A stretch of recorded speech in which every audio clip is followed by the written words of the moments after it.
έχουμε έναν πίνακα ο οποίος χειρίζεται ένα δίδυμο αντλιών με feedback.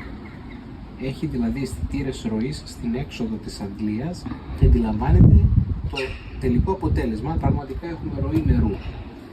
Λοιπόν, το ενεργοποιώ για να το δούμε.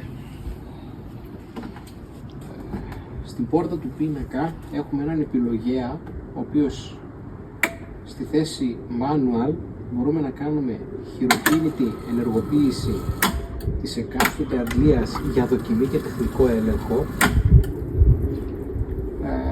Στη θέση off το σύστημα δεν λειτουργεί και πάμε στη θέση auto, όπου το σύστημα μπαίνει σε αυτόματη λειτουργία. Λοιπόν, εδώ έχουμε την προσομοίωση του αισθητήρα που κάνει ζήτηση για νερό. Υπάρχει ένα χρονικό για καθυστέρηση για το ενδεχόμενο της δεξαμενής που έχει αναταράξεις. Οπότε δίνουμε τη ζήτηση, περνάει αυτός ο μικρός χρόνος και ενεργοποιεί την πρώτη αντλία. Επιβεβαιώνουμε και πάνω στις εισόδους του PLC ότι παίρνουμε και feedback από τον αισθητήρα ροής. Σταματάω τη ζήτηση. Λοιπόν, ξαναδίνω ζήτηση. Αυτή τη στιγμή θα πάμε στη δεύτερη αντλία, θα κάνει την αναλλαγή δηλαδή, για να μοιράσουμε το φόρτο εργασίας. Τώρα πήρε η δεύτερη αντλία. Το σταματάμε. Ξανακάνω ζήτηση. Τώρα θα θέσει σε λειτουργία πάλι την πρώτη αντλία και εδώ θα προσομοιώσουμε και μία βλάβη, η οποία τι είναι, έχω τις αντλίες σε φύς. Θα βγάλω απλά το φύς από την αντλία με σκοπό να κόψει το ρεύμα και φυσικά θα σταματήσει τη ροή.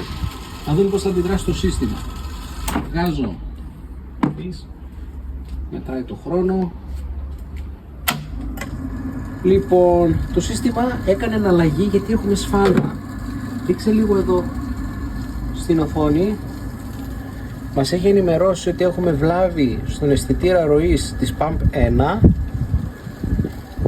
και στην πόρτα του πίνακα βλέπουμε την αντλία 1 ότι είναι σε βλάβη, ενώ η αντλία 2 είναι σε λειτουργία.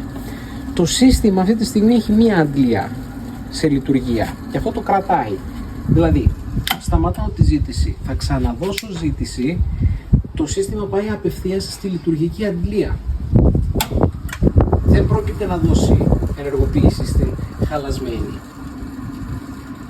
Για να λειτουργήσει ξανά η αντλία η οποία είναι χαλασμένη, πρέπει να έρθει ο τεχνικός, σταματάω τη ζήτηση, πρέπει να έρθει ο τεχνικός να δει τη βλάβη, να τη διορθώσει και να πατήσει το reset. Πατάει εδώ το reset, θα σβήσει η λιχνία.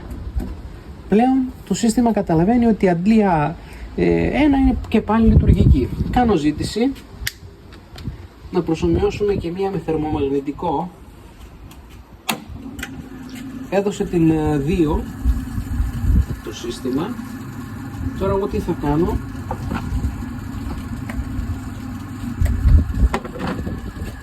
Δουλεύει η αντλία 2 και θα ρίξω το θερμομαγνητικό της. Φυσικά το αποτέλεσμα είναι να κάνει κατευθείαν εναλλαγή και να με ειδοποιήσει για το σφάλμα. Μας ενημερώνει ότι έχουμε θερμικό στην Pump 2. Αντίστοιχα βλέπουμε ότι η 1 είναι σε λειτουργία ενώ η 2 είναι σε σφάλμα. Και να πατήσω reset βλέπουμε ότι το σφάλμα παραμένει. Θα πρέπει να αποκατασταθεί η βλάβη. Κάνω reset σε λειτουργία, δεν αλλάζει κάτι στο σύστημα. Αυτό ισχύει για όποια αντλία λειτουργεί. Δεν θα επηρεάσει το σύστημα εάν κάνεις reset την ώρα που δουλεύει.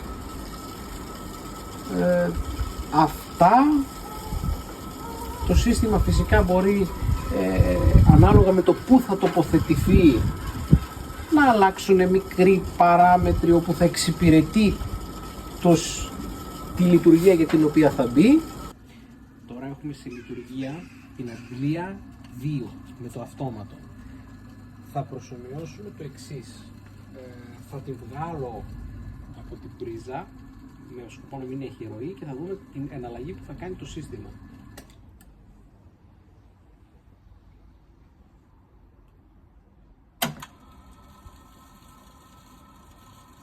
Έχει δώσει στην 1. Τώρα θα προσωμιώσουμε και κάτι ακόμα. Λοιπόν, το φύγω αυτό εκτός. Κάνω reset τη βλάβη. Θα δώσω ζήτηση. Η αντλία που θα πάρει μπρος δεν θα είναι στην πρίζα τοποθετημένη, οπότε δεν θα ξεκινήσει καθόλου εξ αρχής. Οπότε πριν ξεκινήσει η αντλία θα δούμε και τη μεταγωγή.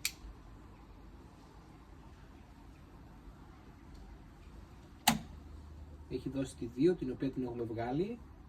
Θα δει το σύστημα ότι δεν υπάρχει ροή, την έβγαλε εκτός ήδη και μας ειδοποιεί για βλάβη στον αισθητήρα ροής του 2. Το κλείνω. Στέλνω με τη ζήτηση. Αυτά. Σας ευχαριστώ πολύ.